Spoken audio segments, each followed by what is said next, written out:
दर्शकवृन्द सम्पूर्णमा नमस्कार। शुभ बिहानी।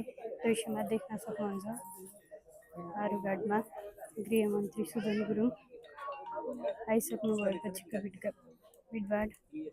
गृहमन्त्रीज्यूको आगमन भइसकेको छ। सबैहरू देख्न सक्नुहुन्छ।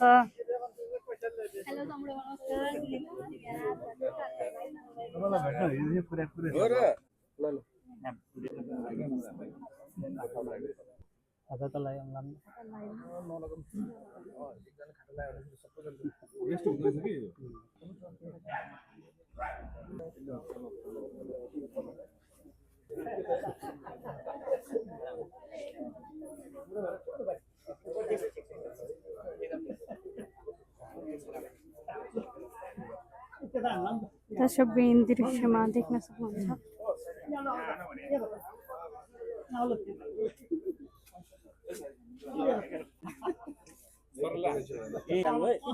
दर्शकवृन्द देख्न सक्नुहुन्छ दृश्यमा गृहमन्त्री सुदन गुरुङसँग फोटो खिच्ने मान्छेको गाड एकदमै अब समस्यातिर गएर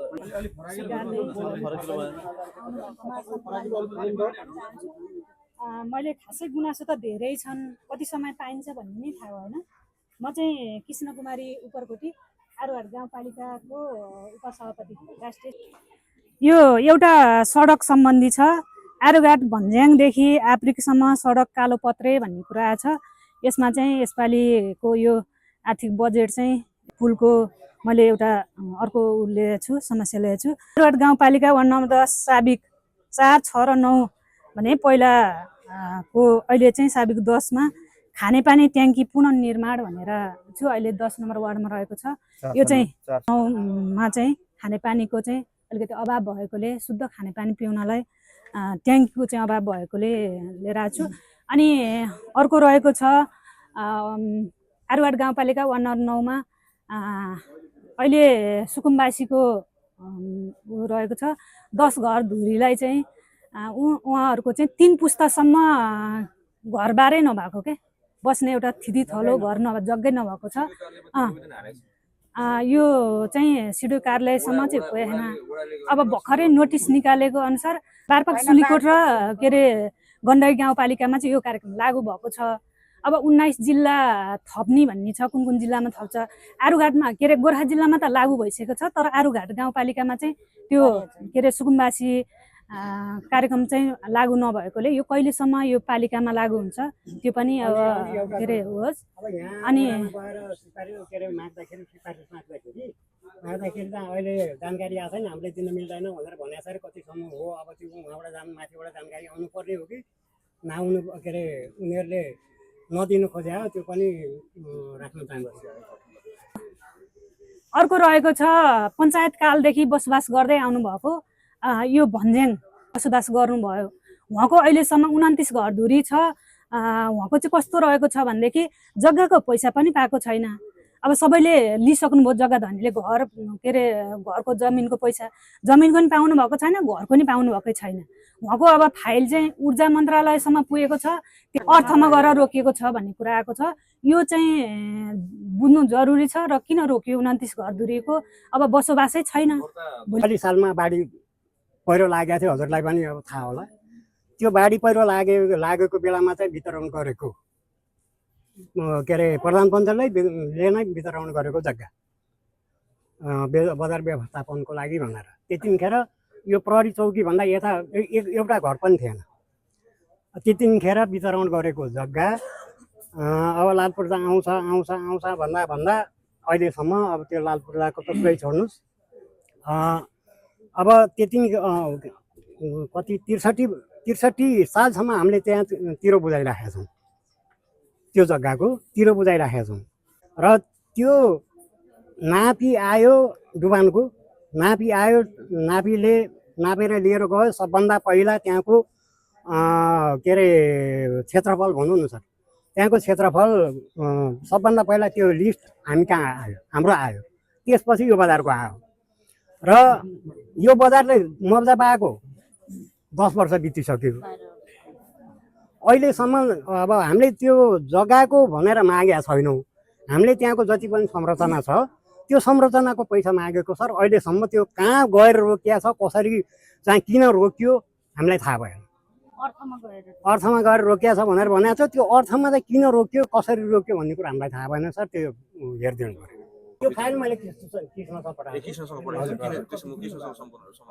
पुनः नमस्कार गृहमन्त्रीलाई हाम्रो यहाँको सभासद सहित है अब होइन त्यस्तो होइन अनि हाम्रो जुन भीमोदयको जग्गा चाहिँ हामीले लिजमा लियो विद्यालय हामीले दियो विद्यालयको आर्थिक स्रोत उन्नति उपयोग गर्नको लागि अनि त्यसमा चाहिँ हामीले घटहरा समिति र विद्यालयको प्रशासन हामी समिति सबै मिलेर हामीले भाडामा लियो धेरथोर हामीले भाडा बुझाइयो विद्यालय बुझाइराखेका छौँ जुन अहिले मेरै घरबाट उता बुझाइराखेका छौँ अनि त्यसको विषयमा चाहिँ राज्यको नीति के हो अब यो सबै सुनाइ हुँदै आयो अब सार्वजनिक ठाउँ पनि हाम्रो उहाँ कमलजीले सबैले भन्नुभयो होइन अब त्यसमा चाहिँ हामीले अहिलेसम्म भाडा दिइराख्ने हामी घरहरा बनाउने हामीले त विद्यालय चाहिँ हामीलाई दिए राज्यको जग्गा दिए भन्न खोजे होइन राज्यसित हामीलाई चाहिँ त्यहाँ कति 27-28 दूरी कति छ हाम्रो त्यस्तै कति छ अब त्यसको चाहिँ मुआवजा धेरै थोरै जति भयो भने हामीलाई राज्यले दिएर हामीलाई 10 लाख भने होइन अथवा 20 लाख उनको 20 लाख भन्नु धेरै थोरै जति छ त्यति हाम्रो नापेर मूल्याङ्कन गरेर नि गएको छ स्टेटमेन्ट सब भएको छ त्यो चाहिँ हामीलाई टराको सम्बन्धन अहिलेसम्म नभएको र यसको विषयहरूले चाहिँ अब पहल गरिदिनु पर्ने हाम्रो चाहिँ यो जनगुनासो आएको छ र अनि जुन हाम्रो यो आरुबाट यो बाटो छ नि बैँचान यो हाम्रो मन्त्रीज्यू यो बाटो अब खरे चाहिँ डुबान नहुने हो यो बिच मेरो घर 500 करोड लिएर पुलसँग डुबान नहुने अमिसले पनि डुबान हो बिर्ता त्यो पनि डुबान नहुने यो चाहिँ बिच डुबान किन भयो यो बाटो हाम्रो सहर हाम्रो बजार त हाम्रो डुबान भएर नजान्छ त हामीलाई अस्तव्यस्त भइरहेछ धुलो छ देख्नु भएको छ नि त्यहाँ घरको गाडीले हानेको ढुङ्गाले गएर घरमा खुट्टा भान्छ कसैले केही भइरहेछ हाम्रो पालिका राजु गुरुङज्यूले नि डुबानको बारेमा यसो बारेमा पहल गरिरहनु भएको छ अब उहाँको पावर नपुग्यो हो कि अथवा के हो उहाँलाई कसैले नटेर्यो हो कि उहाँको सुनाइ किन भएन उहाँ गइरहनु भएको छ धाइरहनु भएको छ विषयमा यो घटहरा विषय डुबान विषय बाटो विषय नै उहाँले बोलाएर सबै बसेर ठेक्कापट्टन गराउनु भएको अब कसरी रोकियो त फेरि बजेट कसरी फ्रिज भयो पहिलो कुरो 156 रोपनीको जग्गा हाम्रो लालपूर्जा सहितको जग्गा हो त्यो कृष्णबहादुर कार्की चाहिँ इकाइ प्रमुख चाहिँ हाम्रो आयोजना प्रमुख हुँदैमा मैले चाहिँ लालपूर्जा बुझाउन ल्याउँ भन्दाखेरि पर्दैन भन्नुभयो लालपूर्जा हामीले छ विद्यालय के गर्ने त्यो पनि अन्यलमा छ अनि अब बजार विस्तार हुँदै गयो एक साइड हाम्रो पर्ने एक साइड साउको पर्ने अनि त्यसपछि चाहिँ अब समिति समुदाय सबैको सल्लाहमा चाहिँ अब निर्णय गरेर हामीले जग्गा न्यून भाडा लिएर जग्गा चाहिँ हामीले दियौँ अब अहिले हाम्रो डिमान्ड भनेको चाहिँ विद्यालय कहाँ सार्ने त्यो सरकारी संरचनाको कुरा भयो जो उपभोक्ताहरूले हामीलाई चन्दा भनेर भाडा भनेर रकम दिइरहनु भएको छ उहाँहरूले संरचना बनाउनु भएको छ त्यो संरचनाको पैसा चाहिँ सम्बन्धित व्यक्तिलाई चाहिँ दिलाउनेतर्फ चाहिँ प्रयास गरिदिनु पर्यो जसरी सार्वजनिक जग्गामा बनेको चाहिँ संरचनाको आउँछ त्यो त्यहाँ पनि अब सरकारी त सरकारी सम्पत्ति नै भयो अब एउटा भीमोदयको लालपूर्जा भएको भयो हजुर सर हाम्रो बुढीगण्डीको सिइओलाई हजुर सर बरु बोलाएर एउटा सार्वजनिक सुनाइ गरौँ त्यो नि एकदम ठिक हो अनि जुन अफेक्टेड एरियाहरू छ हाम्रो हजुर हजुर बरु कि सम्बन्धित निकायका मान्छेहरू नि राखेर कुरा गर्दा ठिक हुन्छ एकदम हाम्रो डुबानकै विषयमा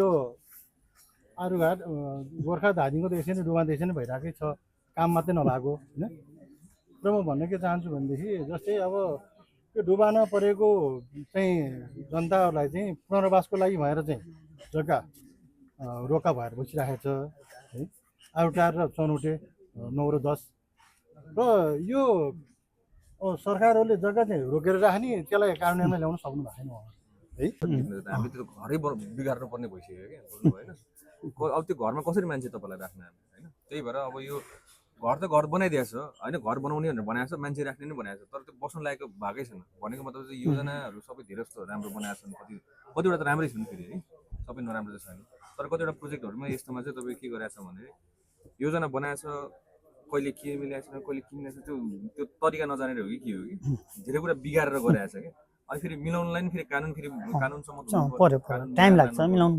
जस्तो जुन चाहिँ सरकार आयो त्यसले मात्रै गर्ने सबैको हो यो देश सबैको हो जनता सबैको हो नेता सबैको हो मन्त्री सबैको हो होइन यहाँ काम गर्ने बेलामा चाहिँ तेरो र मेरो त र म तैँले यस्तो गर्यो मैले यस्तो गरेको थिएँ यो खण्डन त गर्नु भएन मिलनसारको हिसाबले देश बचाउने जोगाउने र देशको विकास गर्ने एउटा सिर्जना र वातावरण गर्नु पर्यो ल्याउनु पर्यो मेरो भनाइ यति नै हो सर ओडाको त्यो तर फेरि यहाँबाट ओडाले पैसा नि हाले छैन भनेर भन्छ पैसा बजेट छुट्यायो हाले छैन भन्छ अब त्यो एम्बुलेन्स चाहिँ झिकेर चाहिँ गुडाइसक्यो त त्यो भन्सार छुट गरेर कसले गुडायो त्यो पनि खोजी कार्य हुनु पर्यो।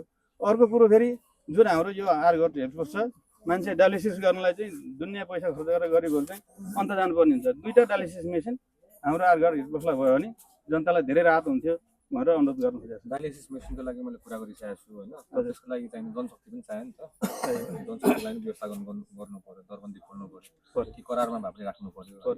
त्यही हिसाबले चाहिँ मैले त्यो कुरा अगाडि बढाइसकेको छु। त्यसको डायलिसिसको लागि चाहिँ अब हुन्छ हुँदैन अहिले एकछिन पक्नु म ठ्याक्क कन्फर्मेसन दिन सक्दैन।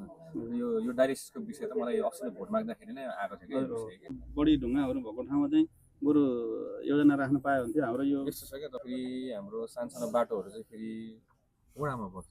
सानो बाटो होइन सर, मेन बाटो नै हो होइन, ठुलो बाटो चाहिँ फेरि केन्द्र स्तरको बाटो चाहिँ हाम्रो पर्छ, फेरि राजमार्गहरू चाहिँ हाम्रो पर्छ। ठुलो बाटोको कुरो गरेको छ राजमार्ग कुन चाहिँ कतापट्टिको होइन, यो के अरे केन्द्रकै बजेट परिरहेको छ त यतापट्टि आरुबाट परिरहेको छ अहिले। यो दुकान भयो भने अब हाम्रो यो जुन रिङ रोडको भनेको अहिले कस्तो रहेछ भनेदेखि प्रशासनभन्दा पनि ठुलो है, वडाभन्दा पनि ठुलो यो कागजपत्र उहाँहरूको चाहिँ मान्यता होइन अरे। यो हेर्नुहोस् अब मैले जो कुरो उहाँलाई दुर्वासालाई राखेको छु मैले है, उहाँको चाहिँ घरको बिजुलीको पोलको तार गरेको रहेछ, त्यो कारणले पोल उक्किँदा घर पनि भत्किएछ होइन। त्यसको क्षतिपूर्तिको लागि उहाँले चाहिँ विद्युत प्राधिकरण जिल्लामा दिनुभएछ, प्रदेशमा दिनुभएछ, जिल्लाको हाकिमसँग कुरा गरेँ अनि यो प्रदेशबाट अस्वीकृत भएर आएछ। यो हाम्रो मापदण्ड पर्दैन, क्षतिपूर्ति दिन सकिँदैन भनेर होइन। त्यसो अब भत्काउन चाहिँ पाइन्छ अरे, बान्नु चाहिँ प्राधिकरण गल्ती भयो अर्को घरमा लगेर, त्यही कारण भत्कियो नि त घर त। त्यसको आइन्सा चाहिँ कहाँ खोज्ने भन्ने चाहिँ हामी पत्ता लगाउनु पर्यो।